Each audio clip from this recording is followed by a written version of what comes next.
Pessoas negras são amaldiçoadas? A África é amaldiçoada? Os africanos foram amaldiçoados? As pessoas negras foram amaldiçoadas a se tornarem servos ou escravos dos brancos? Qual é a origem desta ideia? Hoje conheceremos um pouco mais sobre a origem da ideia que diz que pessoas negro-africanas foram amaldiçoadas. Hoje estudaremos a história da maldição de Cã. Mas desde já, deixa aqui seu like, curta e compartilhe essa aula e vem comigo caçar mais esta história. E se possível, contribua para o nosso canal para que nós possamos alcançar mais e mais pessoas.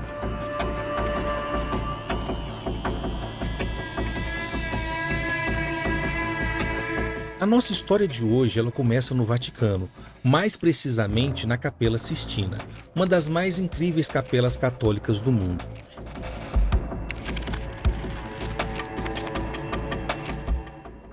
E ela é famosa por seus afrescos extraordinários que foram pintados por Michelangelo entre 1508 e 1512. O teto ele é especialmente conhecido pela icônica criação de Adão, onde os dedos de Deus e Adão quase se tocam.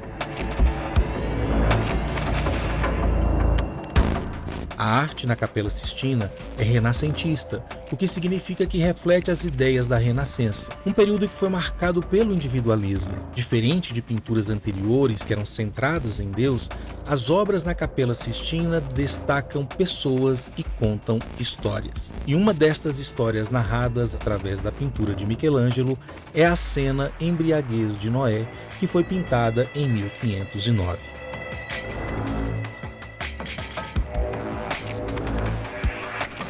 Este momento aqui retratado por Michelangelo aconteceu após o dilúvio narrado na Bíblia. O mundo, de acordo com o relato bíblico, sofreu um dilúvio e apenas Noé e sua família e poucos humanos, além de animais, sobreviveram na arca. No relato bíblico em Gênesis, após Noé sair da arca, ele planta uma vinha, uma plantação de uva. Então ele produz vinho e toma deste vinho e se embriaga e fica nu em sua tenda. E então seu filho Cão o vê sem roupa, vê a sua nudez e conta aos seus irmãos. Sem e Jafé, os seus irmãos, ao contrário, eles vêm e cobrem a nudez do seu pai sem olhar. E ao despertar e saber do ocorrido, Noé amaldiçoa Canaã, o filho de Cão, declarando ele servo dos servos. Noé abençoa Sem e Jafé. Esta história está no livro de Gênesis na Bíblia, no capítulo 9. O meu objetivo neste vídeo não é analisar a veracidade da Bíblia, da religião ou mesmo do dilúvio. O nosso objetivo de hoje é tentar entender como um texto da tradição judaica foi incluído na Bíblia cristã e interpretado de maneira tão equivocada para justificar a ideia errônea de que pessoas negras e africanas eram naturalmente inferiores ou destinadas à escravidão, enquanto as pessoas brancas eram vistas como superiores. É importante notar que este texto bíblico não fala em raça em nenhum momento, não fala em África ou ideia de que africanos foram amaldiçoados. Como eu já expliquei na minha aula sobre as origens do racismo que está aqui no canal, raça, tal como nós conhecemos, é um fenômeno da Idade Moderna, mas a maldição que Noé lançou não foi nem diretamente sobre Cã, seu filho, mas sobre Canaã, o seu neto, que era filho de Cã e que em tese nada tinha a ver com a história. A associação da pele negra à maldição de Noé, ligada à ideia de escravidão, teve um impacto negativo ao longo da história. A crença de que Deus destinou os negros à escravidão foi usada muitas vezes como justificativa para escravizá-los. Mas o texto bíblico não faz qualquer menção à cor de Cã ou do seu filho Canaã. Então, de onde tiraram esta associação? Veja só.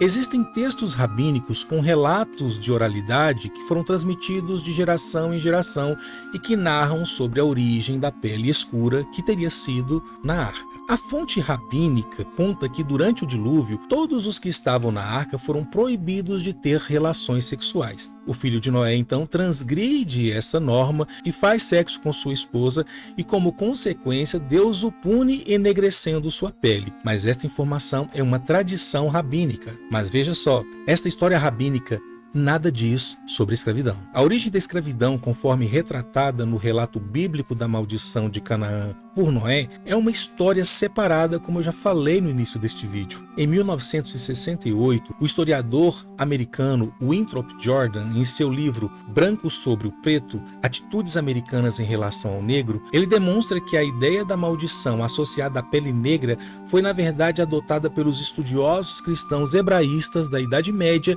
a partir de fontes judaicas. A ideia foi então transmitida através dos tempos até fazer sua aparição de forma muito prejudicial nas Américas. A confusão entre as histórias bíblicas e rabínicas aqui é evidente, pois as interpretações erroneamente combinam a história da arca contada pela tradição rabínica, que explica a origem da pele escura, misturando com a maldição bíblica de Noé, que envolve a servidão. É preciso distinguir as duas narrativas para entender a evolução do mito da maldição de Cã, que une pele negra e escravidão. E ainda existe uma outra etiologia da pele negra, que é a islâmica. Nesta interpretação muçulmana, a narrativa bíblica da maldição de Noé tem duas mudanças. Cão, ou Cã, é o amaldiçoado e não Canaã, seu filho, e a maldição é de pele negra e não de servidão. Então, na tradição islâmica, Cão é amaldiçoado e fica com a pele negra, mas não tem nada a ver com a servidão.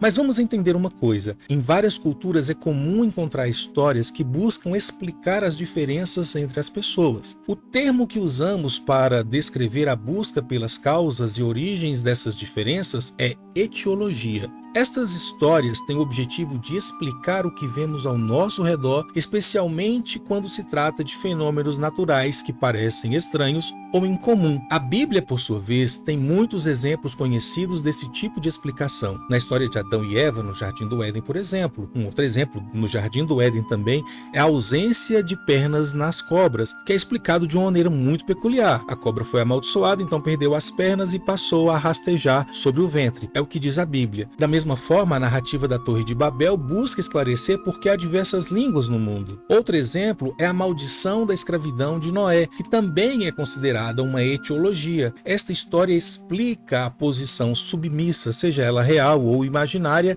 dos cananeus na sociedade israelita posterior. As etiologias sobre a pele escura, ou seja, a busca desse conhecimento, desta origem da pele escura, são encontradas em diversas culturas, e algumas foram construídas em torno de figuras bíblicas, como eu acabei de dizer. A ideia do surgimento destas diferenciações, que não são raças, pois este conceito não se aplica nesse contexto, ela foi observada em diversos povos ao redor do mundo. Por exemplo, os povos Creek, nos Estados Unidos, que depois de ter contato com europeus e africanos, desenvolveram uma etiologia do surgimento das diferenciações de pele. Eles contam que 3 pessoas se banharam em um lago. O primeiro surgiu completamente limpo e foi o ancestral dos brancos. A segunda saiu mais escura porque a água já estava um pouco suja e dela vieram os nativos americanos. Quando a terceira pessoa chegou ao lago, a água estava bastante suja e a pessoa saiu preta, e ele se tornou o ancestral dos africanos. Mesmo porque, na experiência dos povos Creeks, eles conheceram os europeus se considerando superiores e os africanos em condição de escravidão. Os indígenas Pima, que viveram no sul do Arizona, consideravam a sua cor da pele como ideal, e eles ilustravam isso comparando o homem branco como aquele que ficou pouco tempo no forno e o homem negro como aquele que ficou tempo demasiado no forno da criação. Quando os gregos antigos entraram em contato com africanos negros, eles ofereceram 2 explicações para a cor da pele dessas pessoas. A primeira não tinha nada a ver com mitologia, porque argumentava que os habitantes do sul eram bronzeados pelo sol, os do norte eram pálidos pela falta de sol, enquanto aqueles do meio, na Grécia e posteriormente em Roma, tinham a cor de pele considerada ideal. Gradualmente, esta ideia, inclusive, foi aceita fora da Grécia e Roma.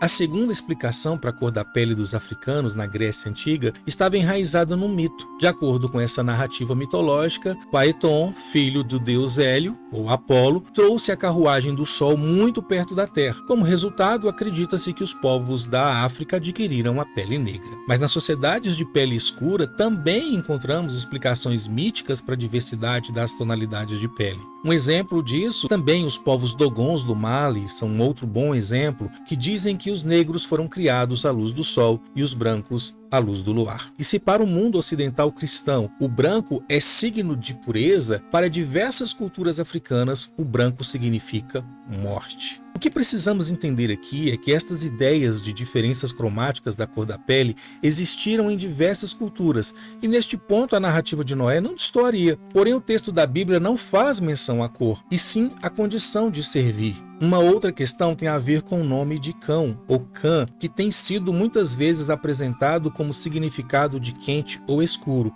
mas que, de acordo com o pesquisador David Goldenberg, que é um especialista em estudos judaicos, ele afirma que o nome Cã na Bíblia não tem conexão com palavras em hebraico ou outras línguas semíticas que signifiquem escuro, preto ou calor. Portanto, para os antigos hebreus não havia ideia de que Cã representava o ancestral da África negra, quente, e não há evidência na narrativa bíblica de que Deus pretendia condenar as pessoas de pele negra à escravidão eterna. Mas as ideias da relação da cor da pele escura com a maldição estavam presentes principalmente nas tradições orientais cristãs e depois muçulmanas, só bem mais tarde que apareceu no Ocidente, no ano de 1453, nas crônicas do descobrimento da Guiné, que foi escrita pelo cronista português Gomes Eanes de Zurara. Veja o que ele diz: estes negros, posto que sejam mouros, como os outros, são porém servos daqueles pelo antigo costume, o qual creio que seja por causa da maldição que depois do dilúvio lançou Noé sobre o seu filho Cã, pela qual o maldisse que fosse a sua geração sujeita a todas as outras gerações do mundo. Zurara foi o cronista português que registrou as primeiras viagens e incursões de Portugal na costa africana atlântica na busca por escravizados. E eu já abordei esse tema em um vídeo sobre a primeira captura de africanos realizada por Portugal na África. Eu deixo aqui na descrição do vídeo para depois você ir lá conferir. Mas Zurara nem foi o primeiro no Ocidente a mencionar a maldição de Cã. Aproximadamente 30 anos antes de Zurara escrever sua crônica, Dom Luís Guzmán, um clérigo e alto membro da Ordem Católica de Calatrava, ele solicitou ao rabino Moses Arragel de Castela que produzisse uma tradução da Bíblia hebraica para o castelhano e que fosse acompanhada de interpretações judaicas. Olha só, esta obra foi enriquecida por mais de 330 ilustrações e foi concluída em 1430 e ficou conhecida como a Bíblia de Alba.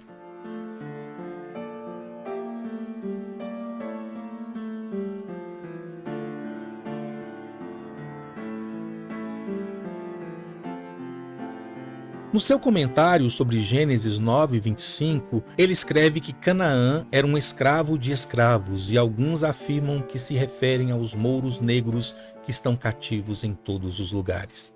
E esta ilustração, que representa a cena bíblica da embriaguez de Noé, é a primeira imagem conhecida de Cão sendo retratado como pessoa com a pele escura. Na ilustração, Cã é mostrado atrás dos seus irmãos Sem e Jafé, que estão cobrindo o pai que está embriagado. E nesta ilustração, ele é pela primeira vez retratado com a pele mais escura que seus outros irmãos. Ou seja, é no contexto das guerras contra os mouros e das primeiras incursões para a captura de africanos para serem escravizados que esta ideia ganha novos ares na Europa. A partir do século XVI, porém, uma maldição definida mais especificamente começa a aparecer. Agora se diz que a pele negra deriva diretamente da maldição de Noé, em outras palavras, da dupla maldição de Cã.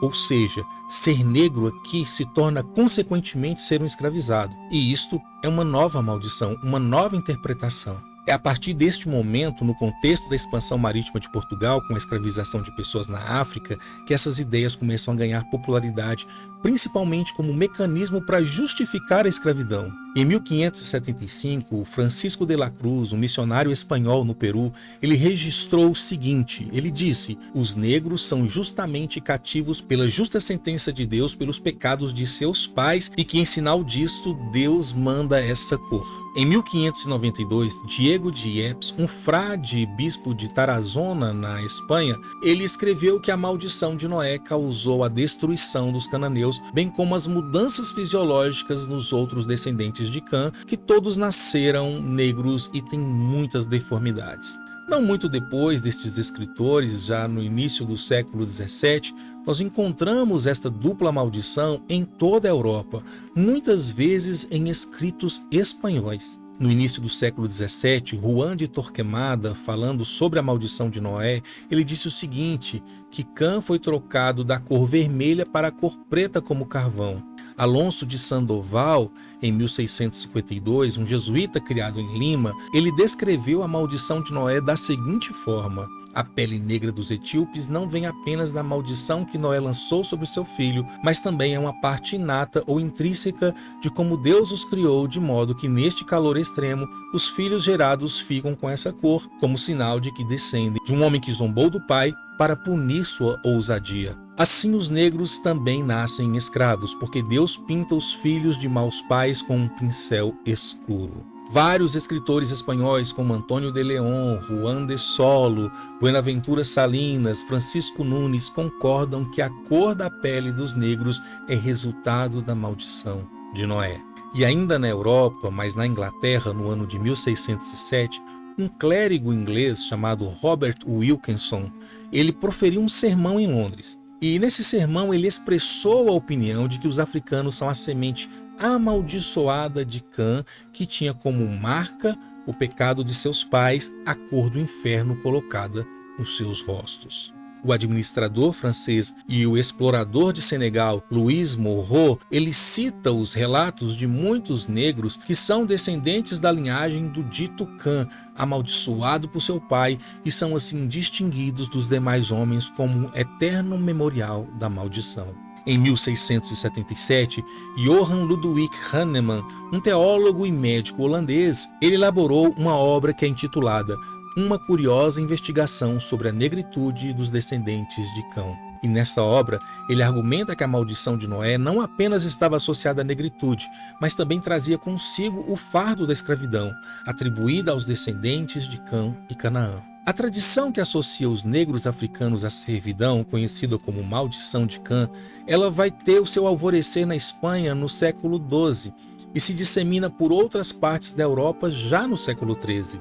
É importante observar que a narrativa da maldição de Cã ela evoluiu no contexto do comércio árabe de africanos escravizados e também no século XVI ela ganha novos contornos neste novo cenário do tráfico de escravizados promovido pelos europeus. No Ocidente, a associação entre a negritude e a servidão começa a ganhar força devido ao comércio de escravizados promovido pelos europeus. Após a queda de Constantinopla para os otomanos em 1453, a Europa passa a depender mais da África como principal fornecedora de escravizados. E essa mudança desvia o antigo suprimento de escravizados que vinha da região do Mar Negro e dos Balcãs, onde eram escravizados indivíduos de peles claras. E agora vai para as terras islâmicas, sob influência turca, que busca os escravizados pelo tráfico árabe vindos da África. E as pessoas negras então entram nessa arquitetura ocidental de significados.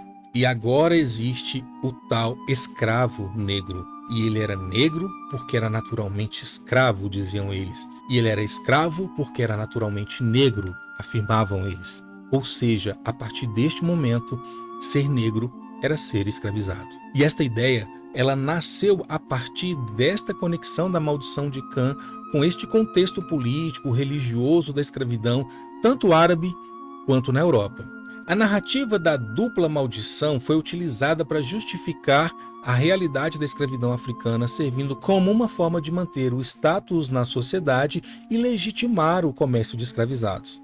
Ou seja, a maldição desta negritude da pele acabou se tornando um conceito aceito na cultura cristã por razões e interesses muito óbvios: manter o projeto de expansão e a escravização sobre os povos africanos. A partir do século XVIII, observa-se na Europa um aumento significativo no interesse pela origem da cor da pele negra. Na década de 1730, naturalistas, anatomistas e escritores religiosos começaram a debater essa questão com maior intensidade. E este interesse vai culminar em 1739, quando a Academia Real de Ciências de Bordeaux oferece um prêmio para o melhor ensaio que abordasse a seguinte questão: qual é a causa física da cor dos negros, da qualidade de seus cabelos e da degeneração de um e de outro? Durante este período surgem explicações não bíblicas e não metafísicas para a pele escura, muitas vezes sem fazer referência à maldição de Cã, e quando ela é mencionada, normalmente é para contestá-la ao invés de endossá-la.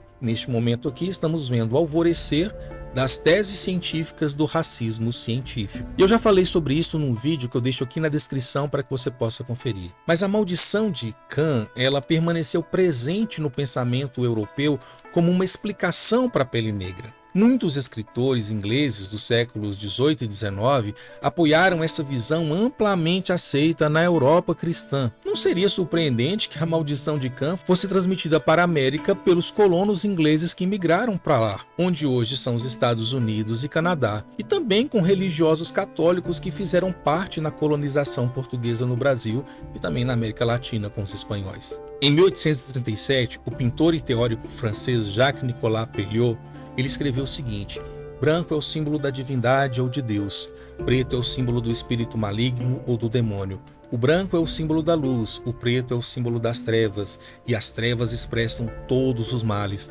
O branco é o emblema da harmonia, o preto é o emblema do caos. Branco significa beleza suprema, a feiura é negra.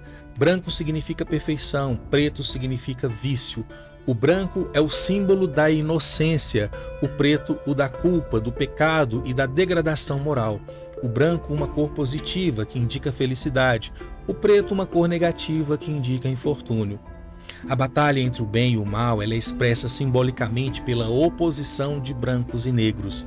O ex-escravizado Samuel Ringold, que se tornou editor de jornal, ministro e defensor da abolição, ele escreveu em 1855 o seguinte: eu sei que maldito seja Canaã, às vezes é citado como se viesse dos lábios de Deus, embora estas são apenas palavras de um homem bêbado recém-acordado. Houve tanta inspiração nessas palavras quanto poderia ter havido em qualquer coisa dita por Ló em 2 noites muito vergonhosas de sua existência. Lógico que aqui é uma ironia. Na América, assim como na Europa, a popularidade desta dupla maldição, ela reflete o aumento da difamação associada à pele escura. James Sloan, um ministro presbiteriano do Mississippi, ele escreveu o seguinte em 1857: Cã merecia sua morte por sua conduta não filial e ímpia, mas o grande legislador achou por bem, em sua boa vontade, não destruir Cã com a morte imediata, mas colocar nele uma marca de degradação. Toda a posteridade de Cã é negra ou escura e, portanto, traz em seu semblante a marca de inferioridade que Deus colocou sobre o progenitor negro, contido, desprezado. Curvado são as palavras usadas para expressar a condição e o lugar dos filhos de Cã, trazendo a marca da degradação em sua pele. James Pennington, um abolicionista afro-americano, um ex-escravizado e ministro presbiteriano, ele sugeriu sarcasticamente que os proprietários de escravizados teriam um argumento mais forte se encontrassem e escravizassem os cananeus. Porque, de acordo com a Bíblia, a maldição era sobre os cananeus e não sobre os africanos, em que pese digam que os africanos descendem dos cananeus. E outros teóricos e escritores americanos se esforçaram para fazer essa conexão entre pessoas negras e os povos cananeus como se fosse uma conexão óbvia. Por exemplo, John Jacobus Flournoy, um sulista excêntrico, ele escreveu Outra Raça de Negros, os Cananeus. O Thornton Stringfellow, ministro batista da Virgínia, ele fala cananeus ou africanos. O Josiah Priest, um autor antinegro que é amplamente lido, escreveu O Escravo Negro ou Cananeu. O Iverson Brooks, ministro e professor batista, pró-escravidão inclusive, ele escreveu A Raça Cananeia ou Africana. Samuel Davis Baldwin, um ministro metodista do Tennessee, ele escreveu Os negros são da linhagem de Canaã, tipo os negros de Canaã. Os negros são descendentes diretos de Canaã. William Dallman, um pastor luterano, escreveu O negro é o principal descendente vivo de Cã e Canaã. Não há nenhuma evidência para afirmar que Canaã era negro ou que os negros descendiam de Canaã. A única razão para pensar assim baseia-se numa interpretação inventada da história bíblica que foi destinada para justificar a situação existente da escravatura dos povos africanos de pele negra. Mas é preciso lembrar que a escravidão esteve presente em diversos lugares do mundo, não somente de africanos negros na África, mas também de povos na Europa, de povos na Ásia, entre povos indígenas. Ou seja, a história da maldição de Cã é uma história que foi construída para subjugar as pessoas negras e para manter a escravidão sobre pessoas africanas. A base para o nosso estudo de hoje foram os livros A Maldição de Cã, Raça e Escravidão no Judaísmo Antigo, Cristianismo e Islã, e também o livro Preto e Escravo, As Origens e a História da Maldição de Cã. E estas duas pesquisas são do professor David Goldenberg, da Universidade da Pensilvânia. Outros links eu deixo aqui na descrição para você continuar os seus estudos. O que achou desta história? Deixa aqui nos comentários, quero saber sua opinião. E lembre-se, tudo tem história, tudo é história. A África, os africanos e seus descendentes têm muita história e eu vim aqui contar para você.